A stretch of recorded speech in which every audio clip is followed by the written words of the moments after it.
ابوبکر صدیق خلیفۃ المسلمین ہیں، اور عمر بن خطاب کو شک ہوا کہ یہ فجر سے پہلے کہیں نہ کہیں جاتے ہیں. تو جب انہوں نے ٹرائی کیا تو رات کے آخری حصے میں ابوبکر صدیق نکل کے ایک حجرے میں جایا کرتے تھے، اور وہاں جاتے کچھ ٹائم گزارتے اور واپس آ جاتے.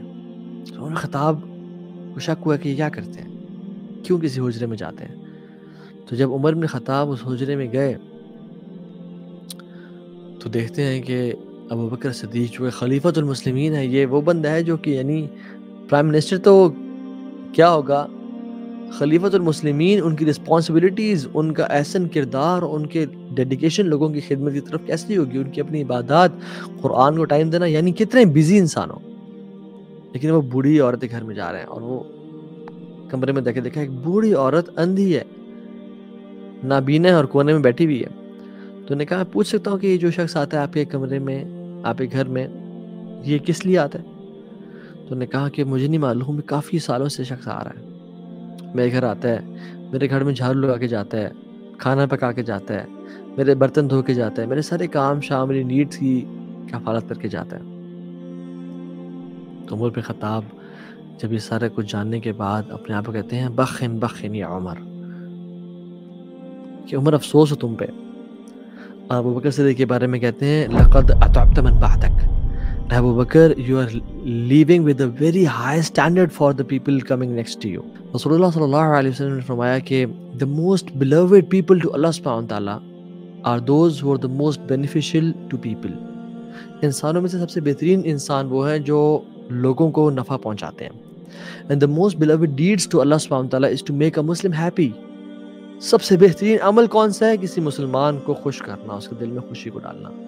Or to remove one of his troubles, or to forgive his debt, اس کی مصیبتوں کو دور کرنا، اس کا قرض معاف کر دینا. Or to feed his hunger, یا اس کی بھوک کو مٹا دینا. اور جو اپنے بھائی کی مدد کے لیے نکلے گا اور کام اس کا کروا لے گا until he secures it for him، یعنی اس کا کام کر لے وہ، تو پھر اللہ تعالیٰ کیا کریں گے اس بندے کے ساتھ؟ then Allah subhanahu wa ta'ala will make his footing firm across the bridge on the day of judgment when the footings will be shaken.